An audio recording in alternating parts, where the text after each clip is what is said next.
Party और नेता आएगी जाएंगी, राष्ट्र का एक दृष्टिकोण होना चाहिए, एक लंबी लॉन्ग टर्म प्लानिंग होनी चाहिए ताकि हमारे देश की उन्नति हो सके। 4 लाख के ऊपर हिंदू मंदिर ऐसे हैं जो सरकारी नियंत्रण में है। सरकारी नियंत्रण मंदिरों पर से हटना चाहिए। जापान कभी किसी का गुलाम नहीं रहा, और जापान हो, यूरोप के कई देश हों, उनके साथ सबसे बड़ा फायदा जानते हैं क्या है? उन्होंने अपनी आस्तीन में सांप नहीं पाले हुए। हमारे आस्तीन में इतने सांप है कि हम अपने घर के सांपों से लड़े कि बाहर के दुश्मनों से लड़े। और आपने हमेशा बराबरी का व्यवहार किया है, तो हम भी ये अपेक्षा करते हैं कि जैसे 10 मिनट 11 मिनट आप लोग बोले तो आपसे किसकी बराबरी हो सकती है? आप बीच में टोक देते हैं तो अब लड़खड़ा जाएगा। आपसे किसकी बराबरी हो सकती है? किसी की नहीं हो सकती। माननीय नेता सदन ने विजन डॉक्यूमेंट पे ये 24 घंटे का ऐतिहासिक चर्चा करा करके ये पूछना चाहा है हम सभी लोगों से। माननीय प्रधानमंत्री मोदी जी का एक सपना है कि 2047 में जब हमारा देश अपनी आज़ादी के 100 वर्ष पूरे कर रहा हो तो हमारा देश कैसा दिखना चाहिए, हमारा देश कैसा होना चाहिए।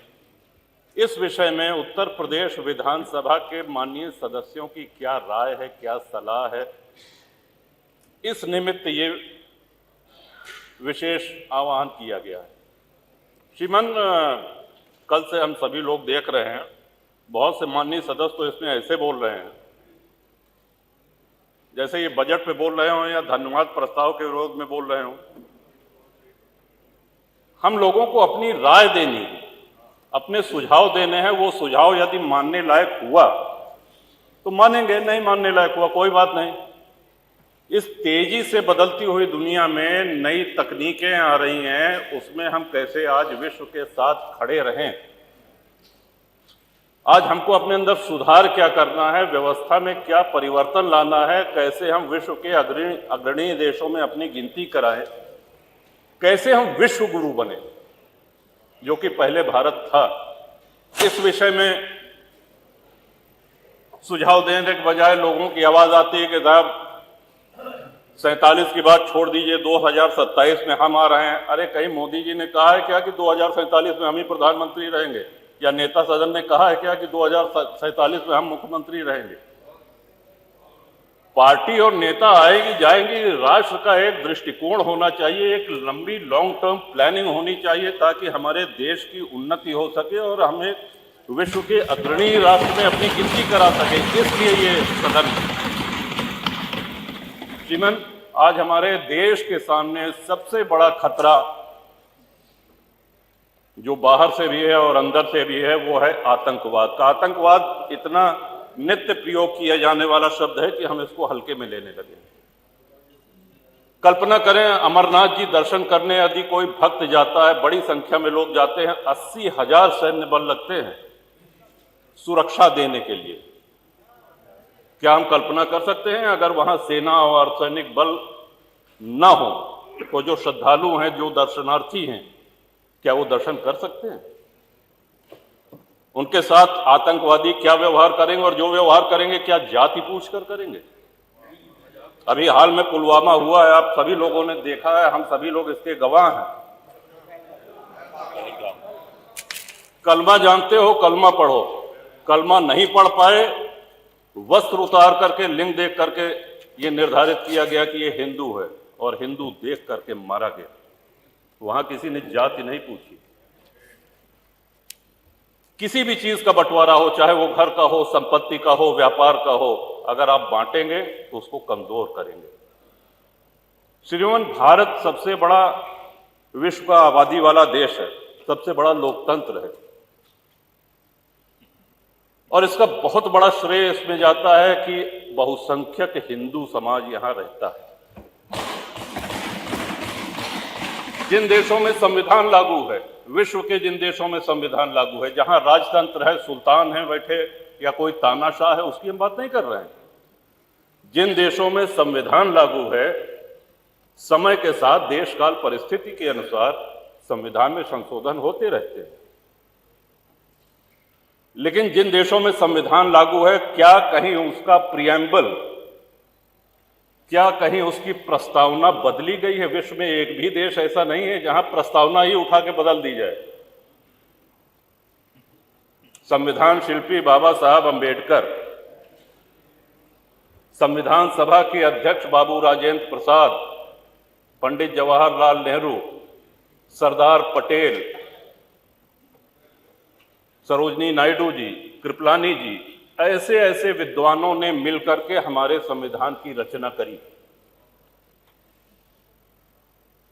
और उसकी प्रस्तावना को ही 1976 में इमरजेंसी में, आपातकाल में, एक झटके में, जब देश में लोकतंत्र नहीं था, बदल दिया गया। इवन बाबा साहब अंबेडकर उस वैद्य की तरह हैं जो एक बहुत बड़ा वैद्य कोई औषधि दे। अब आप पहुंच जाइए बीच में कि नहीं साहब इनसे बड़े तो हम वैद्य हैं, इन्होंने क्या कहा, ये गर्म पानी के साथ लेना है, गर्म नहीं ठंडे दूध के साथ लो। कहने इसमें क्या है, कहने इसमें अदरक मिला दो, इसमें क्या है, लहसुन प्याज मिला दो। तो जो वैद्य ने दवा दी है उसकी तो ऐसी तैसी हो गई। इतने बड़े, और 2047 में सबसे जरूरी है भारत की जनता को जागरूक करना। लोकतंत्र के साथ जब भी कुठाराघात होता है, जब भी उपहास होता है लोकतंत्र का, जनता को बोलना पड़ेगा, बोलना पड़ता है। नेता कितना भी मजबूत हो, राष्ट्र कितना भी मजबूत हो, लेकिन राष्ट्रवासी वो जागरूक हों, मुखर हों। और इसके पीछे शिक्षा प्रणाली एक बहुत बड़ा कारण है। मैकाले की शिक्षा प्रणाली ने हमको हीन भावना सिखा दी है। आज हमारे गुरुकुल बंद हो गए हैं। धीरे धीरे ये प्रयास हो रहा है कि हमारा गौरवशाली इतिहास आज हमारे बच्चों तक पहुंचे, और उसके लिए इंटरनेट जैसी कई सुविधाएं उपलब्ध हैं। श्रीमान, भारत में लगभग हर प्रमुख धर्म का व्यक्ति रहता है। हिंदू हैं, मुसलमान हैं, सिख हैं, ईसाई हैं, लेकिन किसी भी जैन हैं, किसी भी अन्य धर्मानुयायी के धर्म स्थल से पैसा नहीं लिया जाता है। कहीं आपने सुना है मस्जिद से पैसा ले रही है सरकार, चर्च से पैसा ले रही है सरकार? लेकिन 4 लाख के ऊपर हिंदू मंदिर ऐसे हैं जो सरकारी नियंत्रण में है और सरकार चढ़ावे का पैसा उनसे लेती है। जो भक्त जाता है, जो दर्शनार्थी जाते हैं, वो ईश्वर के प्रति अपना समर्पण करते हैं। सरकारी नियंत्रण मंदिरों पर से हटना चाहिए। आपके माध्यम से, इस सदन के माध्यम से अपनी ये बात पहुंचाना चाहेंगे जीवन। और हमारा स्पष्ट मानना है, लोगों ने जापान की तुलना करी के साथ, जापान कभी किसी का गुलाम नहीं रहा, और जापान हो, यूरोप के कई देश हो, उनके साथ सबसे बड़ा फायदा जानते हैं क्या है? उन्होंने अपनी आस्तीन में सांप नहीं पाले हुए। हमारे आस्तीन में इतने सांप है कि हम अपने घर के सांपों से लड़े कि बाहर के दुश्मनों से लड़े। आपका इशारा हो गया श्रीमन, 2 मिनट। बहुत अच्छे हो, इशारा समझते हो। अंग्रेज जब भारत में आए, उसके पहले हमारी जीडीपी विश्व की जीडीपी के 30% से अधिक थी। पूरा व्यापार हम करते थे, और जब गए तो लगभग 1-1.5% बचे थे। हम कंगाली पे आ गए थे। अंग्रेज जब आए तो 60 से 70 हजार अंग्रेज सैनिक थे कुल, और उस समय अविभाजित भारत की आबादी 60 करोड़ थी। 1857 की गदर के बाद, स्वतंत्रता संग्राम के बाद, वो संख्या अंग्रेज सिपाहियों की 80,000 से 1 लाख हो गई। आप कल्पना करें, 60 करोड़ लोगों पर 1 लाख अंग्रेज सैनिक हुकूमत करते रहे, हमारा खून चूसते रहे। क्यों? क्योंकि हम मौन रहे, हम निष्क्रिय रहे। और आजादी के बाद भी हमको अहिंसा का एक ऐसा पुट पढ़ा दिया गया कि अहिंसा परमो धर्मा। हाँ ठीक है, अहिंसा परमो धर्मा है, लेकिन इसकी दूसरी पंक्ति है अहिंसा परमो धर्मा धर्म हिंसा तथैव च। इन्हीं शब्दों के साथ आपका आभार व्यक्त करते हैं श्रीमन।